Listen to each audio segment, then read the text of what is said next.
പ്രിയ കൂട്ടുകാരെ, ഇന്ന് നമുക്ക് റെജുവിനേറ്റ് എന്ന ഇംഗ്ലീഷ് വാക്കിന്റെ അർത്ഥം നോക്കാം. റെജുവിനേറ്റ് എന്ന വാക്കിന്റെ അർത്ഥം നവീകരിക്കുക, യൗവനം പ്രാപിക്കുക, പുതുക്കുക, പുതുതായി ഊർജ്ജസ്വലതയോ ശക്തിയോ നൽകുന്ന പ്രവർത്തനം. ഒരു ഉദാഹരണം പറയാം. The spa treatment helps her rejuvenate after a stressful week.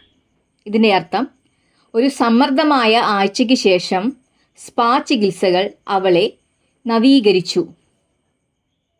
മറ്റൊരു ഉദാഹരണം പറയാം.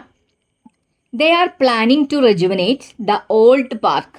ഇതിൻ്റെ അർത്ഥം പഴയ പാർക്ക് നവീകരിക്കാൻ അവർ പദ്ധതിയിട്ടു. കൂട്ടുകാരെ, ഒരിക്കൽ കൂടി പറയാം. റെജുവിനേറ്റ് എന്ന വാക്കിൻ്റെ അർത്ഥം നവീകരിക്കുക, യൗവനം പ്രാപിക്കുക, പുതുതായി ഊർജ്ജസ്വലതയോ ശക്തിയോ നൽകുന്ന പ്രവർത്തനം.